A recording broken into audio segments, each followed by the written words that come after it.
Okay, so if you're in a committee and you don't like the way it goes, you have some issue that you wanted passed or stopped, and it didn't happen the way you wanted it to, you'll get another chance at it on the floor. And when the platform planks come out, you'll get to see those again. You'll get a chance again to bring forth your idea or your rules change. If the rules committee got rid of something that was really, really important to you and you don't see it on their report, you can go to the floor and add it. You can amend it. You can delete something that they've added in if you don't like it. And generally speaking, that's why I would recommend that you have, if you're in a delegation for one particular candidate or for one particular position, that you get together, get that well stated, and have your floor manager bring that to the floor, so that you can state it well, and then basically your people know that that's the position that you want to be voting on, putting forward. Yes. How do we know what platform resolutions go to what committees? I mean, obviously there's titles there, but there's sometimes different. Sometimes it's ambiguous. Yeah. Well, generally they're assigned by the chair. So Randy will assign them to different committees. And you can see the platform on the state's website as well, alaskarepublicans.com. I was going to say, the last time around they gave us copies of all the resolutions. Yeah, you'll get copies of them. So you'll have all the, well, you should have all the resolutions for all the committees. Right. Okay. So you know what they are. Yeah. I was just going to suggest that if a platform plank or resolution or rule change is really important to you, it pays to write something down, Yeah. you know, a page or so. Instead of just trying to verbally. Yeah, and because you might not get in on the committee that's considering that, so you can have that input to the committee. And either way, it pays to write it down. And you may, there are certain rules you may want to take a look at. That's why I go through the rules now too. You know, because you can still propose those rule changes. But look, for an example, there's a rule that we're running into right now because of the redistricting that conflicts with our rules. I mean, our rules really don't address the situation where everything has been redistricted now. But our rules, I think it's in section 6. Section 6 says that the district chairs serve until January of the year after the convention, state convention. Well, we no longer have a district over here. Old District 7 is now District 2. So does our District 7 chair serve until January of this next year? You know, so there are some rules that are kind of incongruous that maybe should be examined and take a look at and see if that's what you really want. If you really want your district chairs to serve through until the next December, even though you might meet early in the year, in March and April of the year before the convention, and have new district chairs. Is that what you want? Or should we change that rule back? I think it got changed a couple of years ago. It got changed in Juneau when we changed the state chairman's term. So look at the rules. See if there's something in there that really you don't like that you have to take a look at. And that's one that I'm not a lawyer, but my interpretation of that would be that rule is no longer effective because we no longer have those districts. But you know, there's how can you say that? You just have to say that, I guess. Otherwise, you've got a real mess. Pete? Well, I was going to say, Mike's completely right. You have to have everything in writing and submitted. That's the key to this whole thing. Yep. Ralph, what is the status of redistricting, or what are our expectations? I know that there's the district board has a new plan, but what's the timeline? Do you have any information on that? Right now, the redistricting that was out there and that we went through our district conventions, it stayed the way it was through this convention. Through the convention. Yeah, that's the way it is. I mean, there's even though there may be some confusion in renumbering, that's the way it is. Right, but after the state convention, if the plan is changed from what you had your district convention, and you can have another district convention. You'll need to have another district convention and get yourself aligned properly. Right. Okay, we talked some about platform and rules, but I was going to talk also on the elections. We will be electing every state officer. Everyone is up for election. Chairman, vice chair, secretary, assistant secretary, national committee man, national committee woman. Those are the state officers. The rest of them are appointed, like the treasurer and the assistant treasurer, those are appointed offices. We'll also be electing 3 electors and 24 delegates to go to national convention. Like Ralph said, Randy, Ralph, and I are automatic delegates to the national. Your chairman and committee man and woman are. Ralph and I hold 4-year terms that go to the end of the national convention in September in Tampa. We will hold office until the end of September, even if we're not reelected. The state chairman, those rules, we talked about changing those rules. For us, you can't change the rule because it's a national thing, and it can only be changed at national. And we will elect 3 electors, and those electors will be the people who vote in the Electoral College in, I believe they do that in December, after the presidential election. If the Republican nominee wins in Alaska, then our 3 Republican electors will be the ones to cast their votes. If the Democrat wins in Alaska, we'll all be amazingly shocked because it's never happened, I don't think. But they would let their electors go. So those 3 people will be the ones, and then we will elect 24 delegates to go to the national convention in Tampa. Now, there is no national delegate fee. There's been some confusion about that. I've had people ask me about that. It just seems like that because the hotels are so expensive. So there's no national delegate fee. The hotel rooms will be $250 a night, and you should plan on staying Sunday, Monday, Tuesday, Wednesday, probably 5 nights. People share rooms, that's perfectly fine. If you are elected at the state convention to go to national, they'll ask you for the money up front.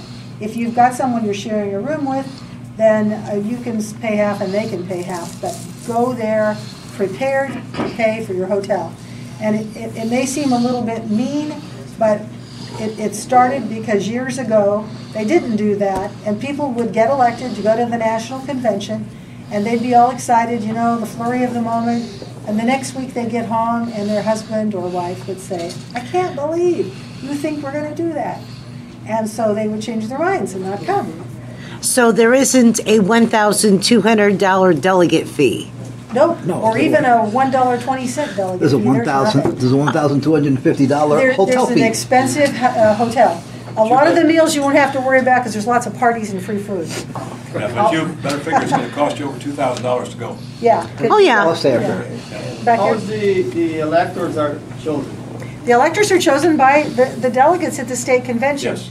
And sometimes, I mention that because sometimes it just kind of gets glossed over and you don't even hardly see it in the agenda. And the next thing you know, they just voted on electors and people don't even know what they're doing about that. And the electors are selected out of the delegates, right? Out of the, no, They don't you have to could be. They be, don't have to you be. could be not a delegate. You don't have to be a delegate Could to be be a former elected. governor, it could be a lot of different people. A lot of times it will be somebody that's done a lot for the party or a former legislator or, something like that. A lot of times, not always. But you'll see that from time to time. The other thing is, for the national delegates, there will be 24 delegates, 24 alternates. When you go to state convention, a lot of times, if you're elected as an alternate, you might not necessarily go if you don't think especially if you're way down on the list and you don't think you're going to get seated. A lot of times people don't bother to go. National's kind of different. Most, if not all of the alternates really will go to national, and they will have an opportunity to be on the floor and do just about the same stuff as the delegates. And I've given my floor credentials to somebody else so they could go down on the floor for a particular part while I went to the lounge or something like that. Because it's always nice to be able to be on the floor. And a lot of the delegates have done that as well. So I'll go to the National Committeeman's Lounge or something while someone else uses my floor credentials, and that's been done. So we'll be electing national delegates based on the results of the presidential poll, and so it will be 8 Romney delegates, 8 Santorum delegates, 6 Ron Paul delegates, and 2 Newt Gingrich delegates, and the same with the alternates, okay? And, we'll read this again, but I believe that you are bound, as a delegate or an alternate, you're bound on the first 2 rounds of voting.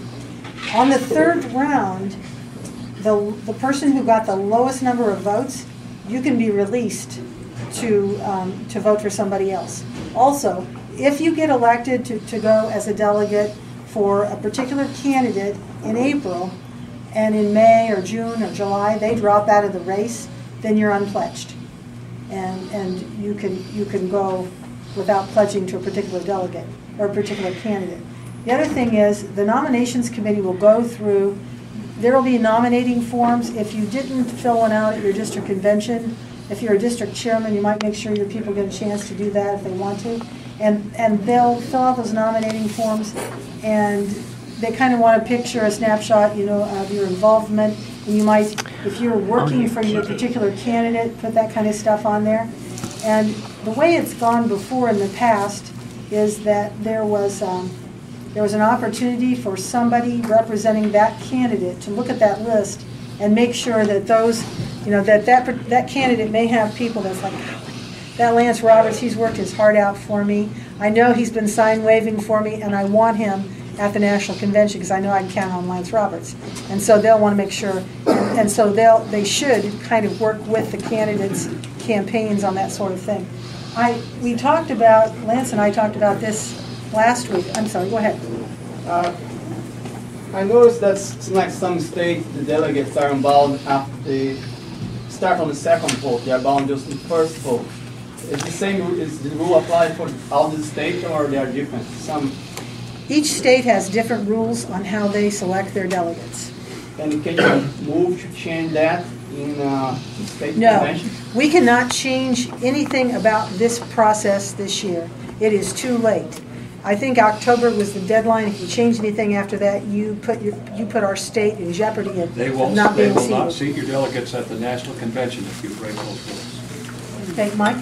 I just wanted to clarify too. I thought I understood you to say that it's just after the first 2 rounds of voting, that it's just the low vote candidate that got the low vote that is now, their delegates are unbound. But my understanding was that you're just bound for the first 2 votes. I've been saying that. I thought that, and I just read this today. I'll look at that again, Mike, because I just read that today and thought, oh, that's different than I was thinking it was. So I'll look at that. What will probably happen, go ahead.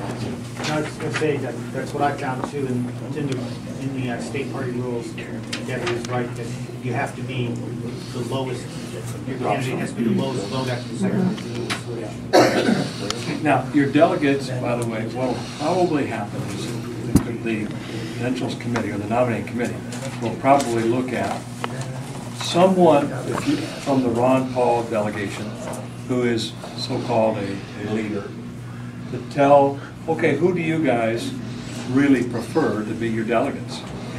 Somewhere that's probably going to be asked. Someone from the Romney group, well, maybe 2 or 3 from different states will say, okay, who are you guys looking at as your potential delegates to the national convention? And that will not be. I mean, don't be surprised if that's the question that'll be asked by the nominating committee of some of the different Santorum, the Romneys, the Gingriches, and the Pauls.